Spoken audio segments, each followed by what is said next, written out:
তারেক রহমানকে নিয়ে শিশির মনিরের একটা ফেসবুক পোস্ট ভাইরাল হয়েছে এবং এটা নিয়ে তোলপাড় সৃষ্টি হয়েছে। শিশির মনিরের কোনো ফেসবুক পোস্ট এত রিচ পায় না তারেক রহমানের এই বক্তব্য নিয়ে যতটা আলোচনায় এসেছে। এবং বাংলাদেশের গণমাধ্যমগুলো শিশির মনির এই ফেসবুক পোস্ট নিয়ে তারা নিউজ করছে। শিশির মনির লিখেছেন, আমি যদি জনাব তারেক রহমান সাহেবের জায়গায় থাকতাম, কোনো কিছুর তোয়াক্কা না করে অনেক আগেই মায়ের কাছে চলে আসতাম। ওনার সিকিউরিটির দায়িত্ব কর্তৃপক্ষকে নেওয়া উচিত। আল্লাহ শেফা দান করুন। শিশির মনির এই বক্তব্যে বিএনপির লোকজন বা বিএনপির লেসপেন্সার যারা আছে তারা খেপেছে।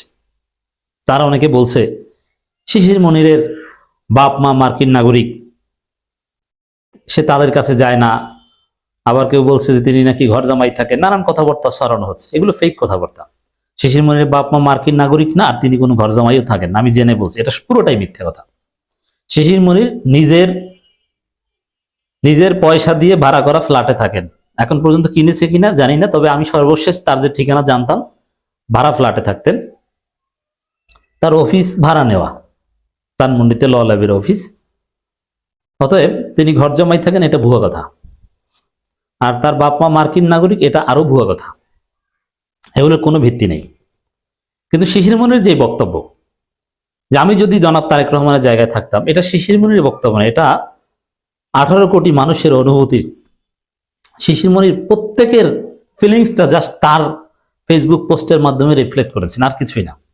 এটা আমারও কথা যে আমি যদি তারেক রহমানের জায়গায় থাকতাম, আমার জীবনের নিরাপত্তা নিয়ে যত হুমকি থাকুক আমি দৌড়ে চলে আসতাম।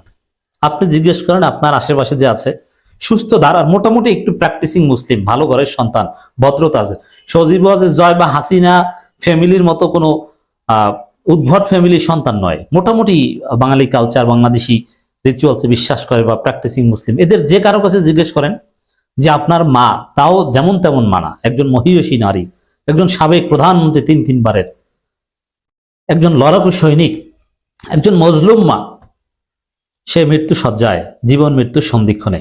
সন্তান হিসেবে আপনি কি করতেন? আপনি যদি দূরে থাকতেন, আপনি মুহূর্তের মধ্যে চলে আসতেন। যদি সম্ভব হতো সুপারসনিক বিমানে আসা, আপনি সুপারসনিক বিমানে আসতেন। যে কেউ এটা বলবে। অতএব শিশির মনিরকে আপনি গালি দেন কেন? বাংলাদেশের কোন ব্যক্তির অনুভূতি এটা না। শিশির মনির যে কথাটা বলেছে, আমি যদি জনাব তারেক রহমান সাহেবের জায়গায় থাকতাম, কোনো কিছুর তোয়াক্কা না করে অনেক আগেই মায়ের কাছে চলে আসতাম, এটা কার বক্তব্য না? আপনি যে গালি দিচ্ছেন শিশির মনির, কি আপনার বক্তব্য না? আপনি আসতেন না? তাহলে আপনি দ্বিমত পোষণ করেন কেন? আপনি জাপানে আছেন, আপনার যদি এই অবস্থা হতো আপনার মা বাবা, আপনি কি দৌড়ে আসতেন না? আপনি কি এটা অস্বীকার করতে পারেন? অবশ্যই আপনি আসতেন। হয়তো শিশির মনির বক্তব্য প্রত্যেক সুস্থ স্বাভাবিক মানুষের বক্তব্য। তো শিশির মনির এই বক্তব্যের আবার রাজনৈতিক তাৎপর্য আছে। কি রাজনৈতিক তাৎপর্য? এটা থেকে প্রমাণিত হচ্ছে যে শিশির মনির আসলে ভালো সন্তান নয়। তারেক রহমান আসলে ভালো সন্তান নয়, কারণ তার মায়ের প্রতি শেষ সময়ে দায়িত্ব পালন করতে ব্যর্থ। এবং এটা নিয়ে বিভিন্ন এআই ভিডিও তৈরি করা হচ্ছে বা এডিটর অনেক ভিডিও বানাচ্ছে যে একজন অসুস্থ মা, যার আর কেউ নাই এই দুনিয়ায়, সে মৃত্যুর আগে শেষ সময়ে সে কি চাইবে? যে আমার প্রিয় সন্তানটাকে একটু দেখি, তার একটু হাত ধরি। তার সন্তান তার মায়ের শিয়রের পাশে বসে থাকবে, একটু মাথায় হাত বুলিয়ে দিবে যে আম্মা আমি আছি। এই তো, এর বাইরে কিছু আছে? নাই, এটাই তো। তো সেইখানে সন্তান হিসেবে তারেক রহমান ব্যর্থ, নাম্বার 1। দ্বিতীয় রাজনৈতিক তাৎপর্য হচ্ছে শিশির মনির এই বক্তব্যের যে তিনি একজন নেতা, তার নেতা হিসাবে মায়ের প্রতি দায়িত্ব পালন করে ছুটে আসতে পারছেন না, সিকিউরিটি কনসার্নকে ওভারকাম করতে পারছেন না। অথচ এখন হাসিনা ক্ষমতায় নেই, এখন তার বিরুদ্ধে কোনো মামলা নেই। বিএনপি তার প্রতিষ্ঠাকালীন পর থেকে এমনকি ক্ষমতায় থাকতে যে সুসময় ছিলেন তার চাইতেও বেশি সুসময় এখন আছেন। কারণ ক্ষমতায় থাকা অবস্থায় জবাবদিহিতার একটা বিষয় ছিল, কিন্তু এখন ইচ্ছা মতো চান্দাবাজি করে, নিজেদের দায়ও নিতে হয় না। এই যে একটা চমৎকার সুসময়ে বিএনপি আছে, তো এই সময় তিনি এই কথিত সিকিউরিটি কনসার্ন ওভারকাম করে দেশে আসতে পারছেন না। তাহলে কি পারেন? তিনি দেশ চালাবেন কিভাবে? পুরো দেশকে তো বেকায়দায় ফেলবেন। পুরো দেশে যখন মৃত্যু সজ্জায় থাকবে, তখন একটু দেশের মানুষকে সান্ত্বনাও দিতে পারবে না তারেক রহমান। তিনি গভর্নেবল না, মানে শাসন করার যোগ্য না, আনইলেক্টেবল, নির্বাচিত হওয়ার যোগ্য না।